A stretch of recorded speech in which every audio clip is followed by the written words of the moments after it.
When the game on the line, you can't fold and you can't bend. Y'all be playing it safe and I be going for the win. Remember back when they was doubting on the kid. Now they tuned in cause my game too legit. Stayed down, remain humble and I made it work. Crazy how I came out so clean from the dirt. We was using candles on the nights the lights ain't work. We ain't never going back to that and that I merged. Turn your back on me, the worst mistake you ever make. Keep my grass cut, gotta watch out for the snakes. If it's on my plate, best believe it's getting eight. I'm ballin' like I'm Kobe 33 before the 8. I just want the rings and the medals and the trophies. I want the Kardashians and Jenner to all know me. I wanna take a Uber to the hills to visit Chloe. I want the floor seats cause I'm tired of the nosebleeds. When the game on the line, you can't fold and you can't bend. Y'all be playing it safe and I be going for the win. Remember back when they was doubting on the kid. Now they tuned in cause my game too legit. I feel like I'm Scottie Pippen, putting on the work but they don't give me no recognition. Basically believe. My bad. My external mic was not connected. Now I have to clip out like 3 minutes of this. My bad, guys. You guys were hearing me fine, but my external mic was not connected. Thank you so much, MT. Jeez. So my point is that I don't know if they did this on purpose necessarily. I don't know if they did this on purpose, but where he thrives in terms of as a 3-point shooter from the other corner, he tends to do it from the opposite end as most of the players on this team. So he's a left, like I guess right 3-point shooter, like he's a right corner 3-point shooter, and OG, Scotty, Pascal seem to thrive from the left side. So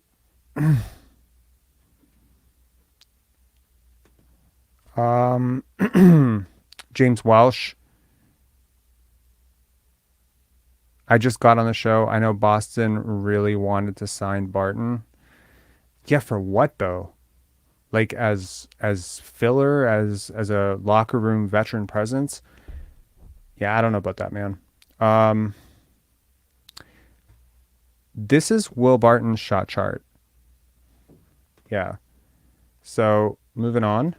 In terms of the analytics, I mean, look, one of the major sort of caveats with the Raptors all season, all off season, is that they like plus defenders. They want guys who can defend at an above average clip. And I think, here you go in the other direction here. He is not a good defender at all. So take a look at this and just, expand your screen if you're not on a cell phone and just tell me what you see. Let me know in the comments. What do you see here? If there's some clarity or clarification that I need to create for you guys, that's fine too. But like in terms of defensive Raptor, -4.4, his advanced analytics look horrible. True shooting percentage, 50%. I mean, largely he's a 38% 3-point shooter this year, but I mean, like, come on, man. Like, this is aggressively bad shooting season at the age of 32. Not a good defender. Like a 14th%. He is the worst defender. If he gets actual minutes, he'd be the worst defender per the analytics to play for you in 2 years. So congratulations on that. He's worse than Gary Trent Jr. Again, as a defender, he's long. He's 6'5", 6'4.5", he's 6'5", 6'5.5". He's got 6'9.5" wingspan. But I mean, at 32 years old, he was not the greatest defender at 24 years old. I mean, at 32, he's taken a step back for sure. To anyone who's expecting something great to come out of this, I don't know about that, man. This is injury insurance in case Gary Trent Jr. comes out, if you need some shooting. But there's a drawback, as there often is with moves like this. There's a drawback, and that drawback, quite frankly, for me at least, is who's not going to get minutes as he gets minutes. Just take a look at this and tell me what sticks out to you. I'm just look at the comments. What stuck out to you? Let's take a look at the comments here. What's sticking out? Is he an upgrade? I mean, yeah, but basketball's not an individual game, right? Like, yes, he's technically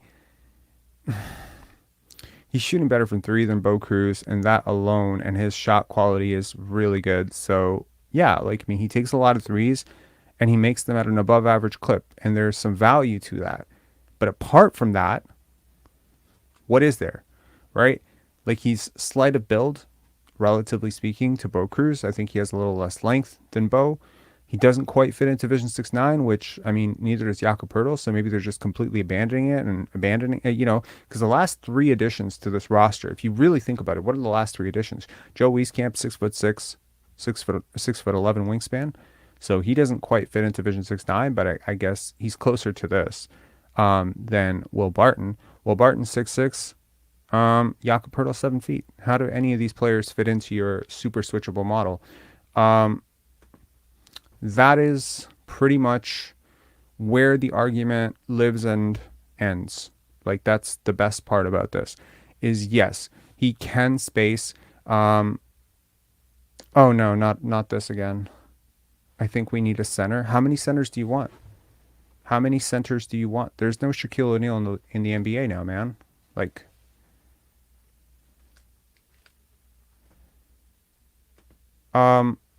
Wieskamp shouldn't be on the floor unless Poeltl's out there, man. I can't watch him try to defend the rim ever again. What? Yo, I think he did a really commendable job. I know he airballed a couple of threes last game, but I think he played really, I think he competed hard on defense. Sorry guys, I am having some massive issues with, well, I've got good news and bad news. The bad news is this lighting is horrible, but the good news is, I'll share the good news right at the end. I don't think Wieskamp's a bad defender at all. Yeah, I think he's good. Also, I know that Nick Nurse tried Jeff Doughton and Joe Wieskamp last game, but come on, man, just give him 2 games. I realize time is running out and you've doubled down on this core, but Will Barton. Okay, so let's talk about who I actually wanted them to sign, and let's just compare it, right? So my graphic here is, why not Pat Bev? All right, and just look at it. This is for this year, okay? This is for this year.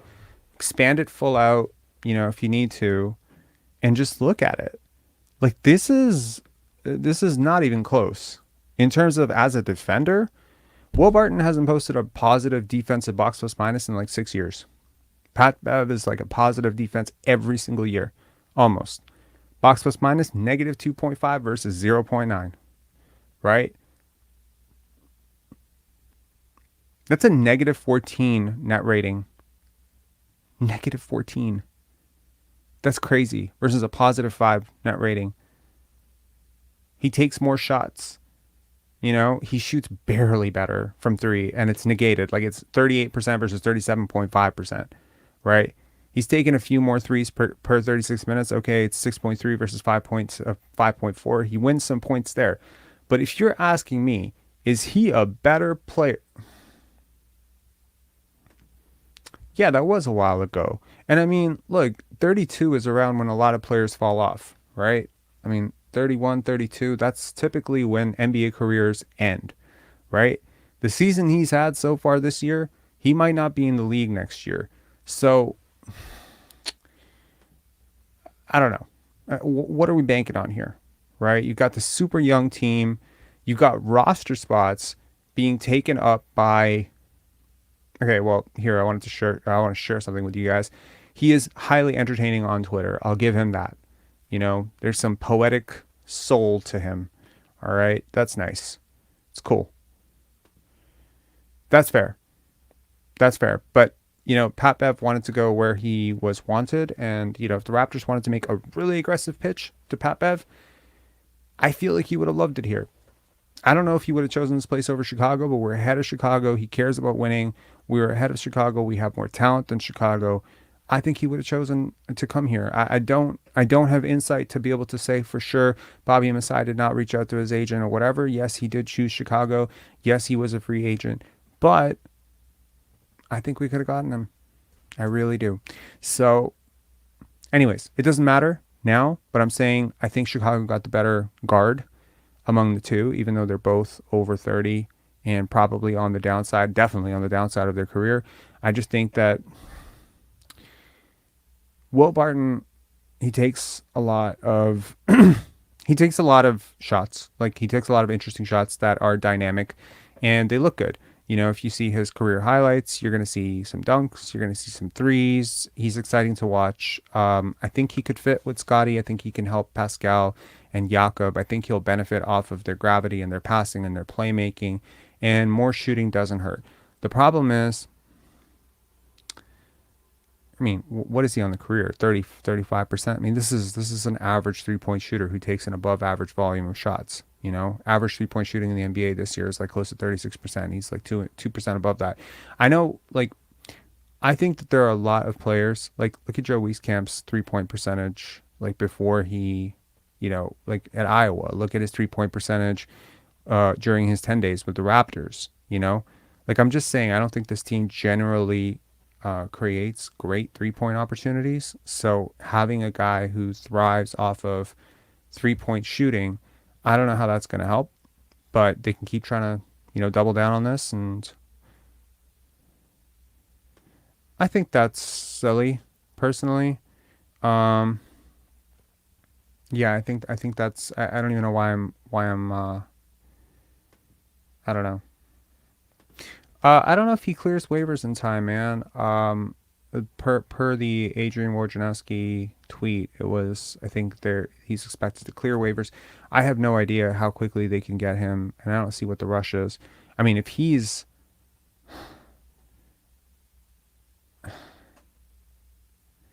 Canadian Bro TV, can you please stop writing black men like in one word? Like I don't know why that's bothering my head so much, but like completely, like people are like, I don't want to turn this into a diatribe about racism, but like it's so weird to me when people pigeonhole an entire ethnicity or an entire culture based like and they wash it like every so and so likes or every so and so hates. Like I don't get it personally.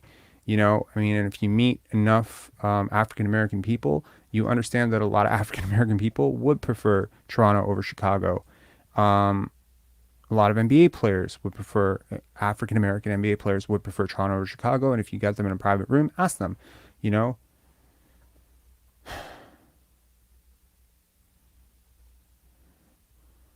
Bert, LOL, definitely reality then. Are you asking me? No, I'm not. If you're asking Jason, yes, he is.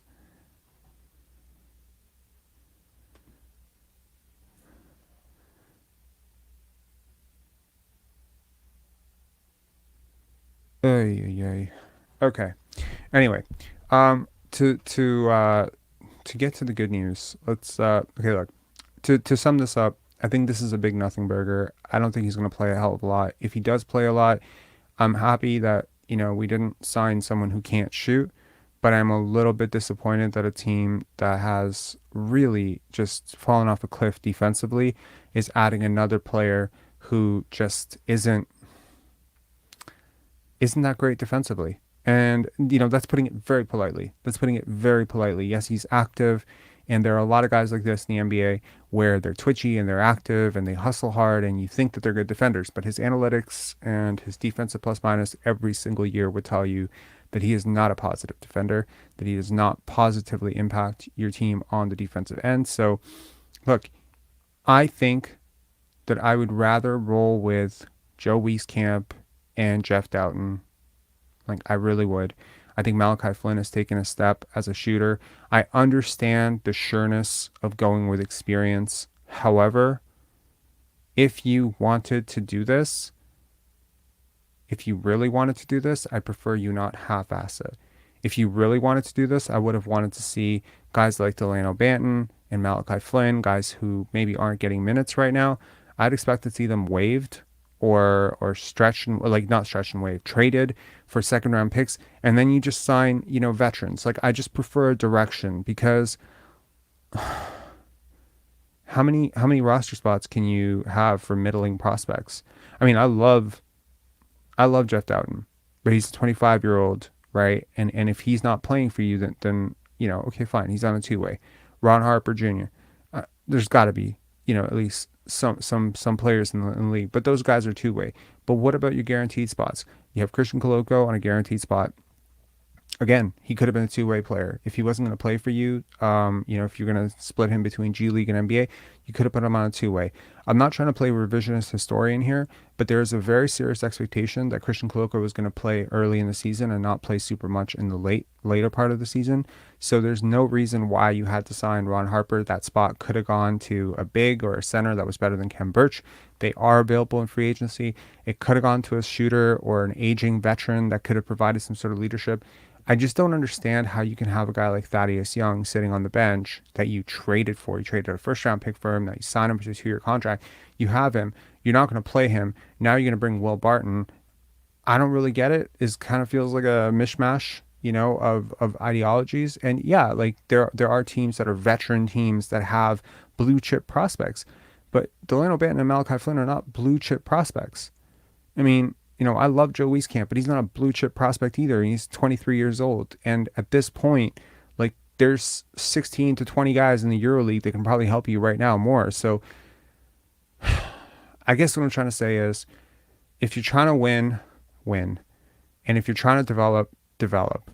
But it feels like you're playing both sides against the middle right now. And that is what's confusing me. And I like the moves which are about development. I liked, it's ironic, I liked the Christian Koloko's draft pick, and I like Joe Wieskamp. I like Jeff Doughton. I like these players. I hated the fact that Justin Champagnie got waived because I knew what he meant to the locker room and how much guys really adored being around him, and how jovial and light he kept things in the locker room, right? And I haven't really loved I didn't really love the Jakob Poeltl signing as the trade for him, obviously, because it gets rid of future assets necessarily. But okay, so okay, we're dealing away draft picks. We're gonna be good now. We're gonna be better. Okay, just go all in then. What has Malachi proven to you at this point that warrants a roster spot at this point? I realize he may not have had much value. I realize that, but there has to be a player in the world that's not on this team, that's, toiling away in the G League or frigging, somewhere in the EuroLeague that could have shored up some of your shooting problems. So it just feels like a team that doesn't fit, adding another piece that doesn't necessarily fit. So I don't mean to be down on this. I mean, I give this a solid, I don't know, C+, B-, something like that. I think I would have preferred a better defender personally. And I would have preferred a younger player. I understand beggars can't be choosers. He's being waived. You have to pick a guy who's being waived. And, I don't know if it was available to the Raptors, but I would have loved to see them go after Patrick Beverley. We'll see. Yeah. Okay. I'll see you guys in, 3 hours for the post-game show. And Sean, if you're still listening, get me that clip. If you haven't already, I haven't checked my phone, but get me that clip and we'll play the High Cats. If you're cool with that, for our opening. All right. Cheers, man. Have a good one, guys, and make sure to hit subscribe if you haven't already, and like this on your way out. Cheers.